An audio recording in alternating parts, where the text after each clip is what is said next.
Многодетная семья из Якутска замурована в собственном доме. Вокруг участка со всех сторон соседи, а единственный проезд закрыт высоким забором и воротами. Невозможно ни войти, ни выйти.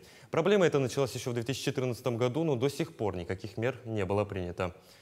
Семья совсем отчаялась и умоляет помочь с предоставлением сервитута. В запутанном клубке разбиралась Светлана Амосова.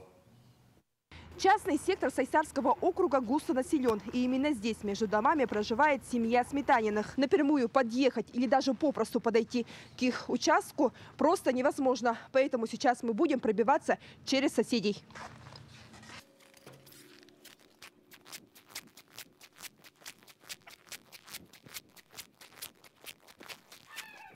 А здесь еще надо перейти через такой профлист. Во-первых, это очень неудобно, а во-вторых, практически невозможно, да еще с маленькими детьми. Многодетная семья Сметаниных в прямом смысле этого слова заперта в своем клочке земли посреди 8 соседей. Ранее проезд к дому был, но в 2013 году некая женщина выкупила дорогу и оформила в собственность, а затем продала другим. Те хозяева в августе прошлого года построили высокий забор и установили ворота. Таким образом, семья лишилась единственного выезда и въезда в дом, пока сосед еще не закрыл проходы. Но такие случаи уже были и не раз. Продукты вот так вот берем, смотрите. Через высокий такой забор передаем. Самое страшное, что в любой экстренной ситуации к дому ни пожарная машина, ни скорая помощь не сможет подъехать. Скорая приезжать не собирается. У ребенка высокая температура, плачет, сил вообще у него нет. Вообще ужас. Еле уговорили соседа открыть нам ворота.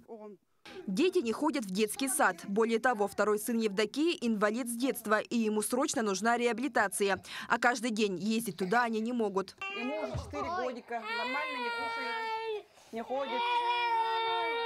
Поэтому реабилитационный центр надо.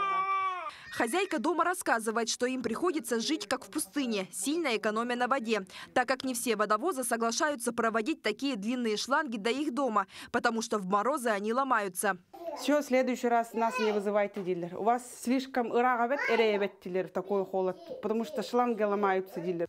Землю, на которой живут Сметанины, зарегистрировал на свое имя их дедушка еще в 2012 году.